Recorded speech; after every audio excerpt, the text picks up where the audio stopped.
ወደ ሴቶቻችን እንምጣ። ሜካፕ ምንድነው? አይላሽ ነው የሚባለው። አይላሽ በምትጠቀሙበት ጊዜ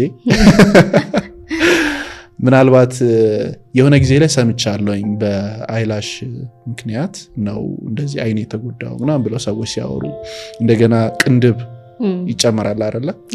እሱ ሲደረግ ራሱን ችሎ ደግሞ ይመጣ ነገር አለ። ሶስተኛው ደግሞ ምንድነው ለውበት ይሁን ለምን ይሁን አይን እንትን ላይ የምትገባ እንትን አለች። በጣም ይሄ ሁላ ነገር የምር አስፈላጊ ነው?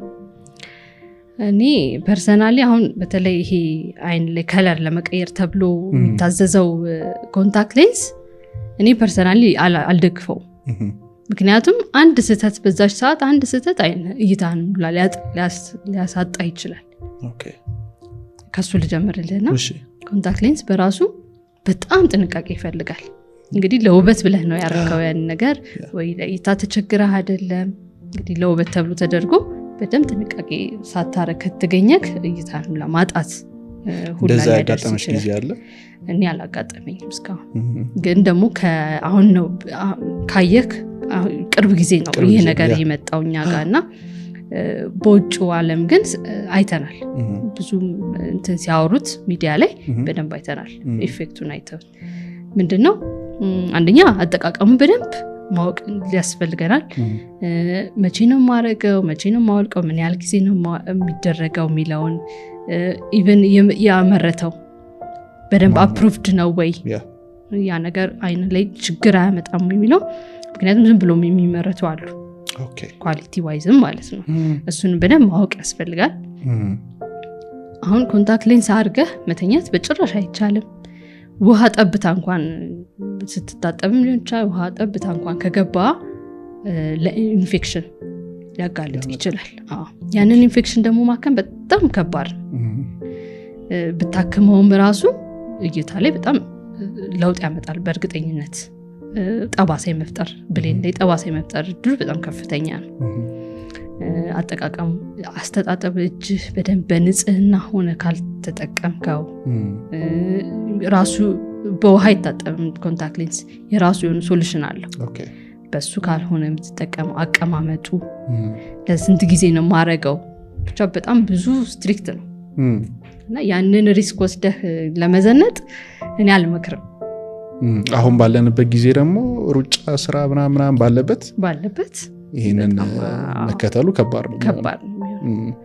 ሻወር መውሰድ አይቻልም፣ ዋና መዋኘት አይቻልም። ያንን አድርገው እና ብዙ ህግና ደንብ አለው። ስለዚህ ይሄን ሁላ ነገር ጠብቆ ነው ያ ሰው ያንን ነገር ማድረግ ያለበት። ካረገ ራሱ በጣም ስትሪክት መሆን። ምክንያቱም እይታን ማጣት ቀላል ነገር አይደለም ለመልክ ተብሎና እሱ ነው። እሺ ሌሎችስ? አይላሽ አይላይነር የምንላቸው እንግዲህ አይን ሽፋሽፍት ላይ አይን ቆብ ላይ ነው የምንጠቀማቸው። እነዛ ነገሮች ወደ ውስጥ ከገቡ እንዳልኩ ነው። ማንኛውም ነገር ወደ ውስጥ ከገባ ቁጣ ያመጣል፣ ይቀላል ያሉት ኢፌክቶች። ሌላ ደግሞ አይን የምንቀባበት ቦታ በራሱ የአይን ቆባችን ላይ የቅባት የምንለው ቱቦ አለ። የእንባችን ኳሊቲውን ወይም እንትኑን መጠኑን ኳሊቲውንም ለሱ የሚሆን የሚያመርት ቱቦ አለ እና እሱን አንዳንድ የመድፈን ነገር ይኖረዋል። በሚደፈንበት ሰዓት ያቺ ቅባት ደግሞ ከሌለች የእንባችን ኳሊቲ ይቀንሳል። ከቀነሰ ደግሞ ለአይን ድርቀትም ያጋልጠናል። እሱ ደግሞ ቁጣ ያመጣል፣ መቆርቆሩን ይመጣል፣ መረበሹ ይመጣል እና የአይን ሽፋሽፍታችንም እና ይሄ የአይን አይነሩ ዋናው የሚያስቸግረው የአይን ድርቀት ያስከስታል። እና ከዛ ላይ ደግሞ ያው ስክሪን ታይማችን ብዙ ነው፣ ነገርን ያባብሳል። ስለዚህ እና ደግሞ ሌላው ሜካፕን አርጎ መተኛት ስንተኛ በጣም አይናችን ሪከቨር የሚያርግበት ጊዜ ነው። ስለዚህ በዛ ሰዓት ይሄ አይላይነር ላሽ አርገህ ከተኛ ያን ሪከቨሪ ታይምን አፌክት ያደርገዋል። ስለዚህ በአግባቡ መሆን አለበት። ስንተኛ በደንብ ሙሉ ለሙሉ አስለቀቀ መሆን አለበት። ይህ ነው እና ወደ ውስጥ መግባት የለበትም። በአጠቃላይ ምንም ነገር ወደ ውስጥ ባይገባ ይመከራል። ሌላ በሽታ ካለ ሰውነታችን ውስጥ አይናችን ይናገራል። አንዳንድ ቢጫ ይሆናል፣ አንዳንድ ጊዜ በጣም ምንድነው ነጭ ደግሞ የሚሆን አይቻለሁ። ከዛ ልጁን ስጠይቀው እንደዚህ ስላለብኝ ነው ምናምን አለ። አንዳንድ ሰው ደግሞ እንባ ይይዛል። ላይክ ጤነኛ የሚባለው የአይን ቀለም ምን አይነት ነው? ከሁሉም ካለው እንትን ጂኦግራፊ የተለያየ ነው። ኦኬ። በእርግጥ ግን አንድ ጤነኛ እንዲህ ስታየው ራሱ የምትለየው አለ። በእኛ አሁን የኛ ቡኒ ከለር ነው፣ ውስጡ ላይ ቡኒ ከለር ነው የተለመደው፣ ውጭ ደግሞ ነጭ ወይም አንዳንድ ሰው ላይ ደግሞ በጄኔቲክስ የመጣ ቡኒያማ ከለር የሚይዝ ኮንዲሽን አለው። ግን እሱ ኖርማል አይደለም። ነጭ ኖርማል የምንለው ነጩ ክፍል ነጭ እንዲሆን ነው። በጣም ነጭ ነው ወይስ አሁን ህጻናት ላይ ትንሽ ሰማያዊ የመሆን ነገር ይኖራል። ከዛ እያደገን ስንመጣ ግን ነጭ ነው። ደም ስሮቹ ምናምን ሲታዩሳ? አሁን ደም ስሮቹ ጎልተው የሚታዩ ሰዓት ይቀላል። ያ ኖርማል አይደለም። መቅላቱ የራሱ የሆነ ችግር ሲኖር ነው። ደም ስሮቹ የሚሰፉትም የራሳቸው ስራ ለመስራት ነው እዛ ጋር የሚቀላው እና ኖርማል የምንለው ነጭ አይን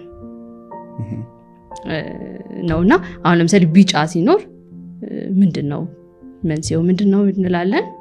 የውስጥ ደዌ እንዳልካቸው ለምሳሌ ጉበት ኬስ ቢሊሩቢን የምንለው መጠን ሲበዛ ደም ስራችን ውስጥ በምንድነው የሚገለጸው? በአይናችን ሊገለጥ ይችላል፣ በቆዳችን ሊገለጥ ይችላል። ያ ቢጫ መሆን አንዱ እሱ ነው። ሌላስ ስኳር፣ ደም ግፊት ኢቨን ውስጥ ደዌ ሕክምና ቦታ ሳይሄዱ እኛ ጋር ልናገኝበት ጊዜ ይኖራል ሳይታከሙ። የነርቭ ችግር ቅድም እንዳልኩ ጭንቅላት ውስጥ ነርቭ ወይም እጢ ኖሮ ነርቭን ተጎድቶት እንደ በመንሸዋረር መጥቶ ብሬን ወይም ደግሞ ኢሜጂንግ የምንለው ኤምአርአይ የምንለውን ሰርተን ኮዙን ስንፈልግ መንስኤውን ስንፈልግ የብሬን ወይም የጭንቅላት እጢ ሆኖ ሊገኝ ይችላል። ብዙ ሌሎችም አሉ። የመገጣጠሚያ ህመሞችን በአይናችን የምናገኝበት ጊዜ ይኖራል። ስለዚህ አካላችን ለአይናችን በጣም ትልቅ ሚና አለው። አንዳንድ ሰው ሲናደድ አይኑ ይቀላል። እሱሳ ምክንያቱ ምንድነው? መናደድ፣ ስትረስ፣ ጭንቀት፣ በዛ ጊዜ የሚመረቱ ሆርሞኖች አሉ እንደ ኮርቲሶል፣ አድሬናሊን የምንላቸው የነሱ ኢፌክት ነው፣ የነሱ ተጽዕኖ ነው አይን ላይ ምልክት የሚያሳየው። ስትረስ በራሱ ብዙ ችግር ያመጣል ሰውነት ላይ እና በቀጥታ መንገድ ወይም በተዘዋዋሪ መንገድ አይንህን ሊጎዳ ይችላል። በቀጥታ ስንል እንዳልኩ ስትረስ ሆርሞኖች ይመረታሉ አይናችን ላይ። አሁን ለምሳሌ የአይን ቆብ መርገብገብ ብዙ ሰው ምን ይላል? አይን ቆብ መርገብገብ እንትን ይባላል መሰለኝ በተለምዶ ሰው ላይ ነው ምናምን ሰው ላይ ነው ይባላል እና እሱ አሁን አንደኛው መንስኤው ስትረስ ማንንም ሊያዩ አይደለም ሊያዩ አይደለም። ይሄ ራሱ አንድ በተለምዶ የሚባል ግን ልክ ያሉና አባባል እኔ በራሴ ራሱ ገጥሞኛል። ስትረስ እንትን ላይ መጨረሻ የአይን ስፔሻሊቲ ለመመረቅ የምንፈተነው የመጨረሻ ፈተና ላይ ለአንድ ወር እረፍት ይሰጣል ለማንበብ ስተዲ ሊፍ እና በዛ ሰዓት ጠዋት ገባለሁ ላይብረሪ አነባለሁ፣ ምሳ ወጣለሁ፣ ተመልሼ ገባለሁ። ረጅም ሰዓት ኮምፒውተር ላይ ነኝ።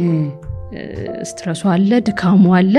ከዛ ደግሞ ሳልፍ ቡናና እንትን ኮካ በቃ ለመነቃቃት ስል ወስዳለሁ። ከዛ የመጨረሻው አንድ ሳምንት ላይ በቃ አይኔ ይገበገባል። ይሄ አይን ቆብና ራሴም አይቼዋለሁ። እሱ ዳይሬክትሊ ከስትረስ ጋር የሚያገናኘው ነው።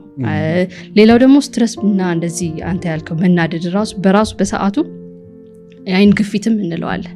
ምንድነው የአይን ግፊት? የአይን ግፊት ማለት ደም ግፊት ይባል ይታወቃል። የአይንም የራሱ የሆነ ግፊት አለው። አይናችን እንደዚህ ኳሱን ጠብቆ ስትራክቸሩን ጠብቆ እንዲቀመጥ የራሱ ግፊት አለው። ግፊት ስልክ ውሃ አለው ውስጡ።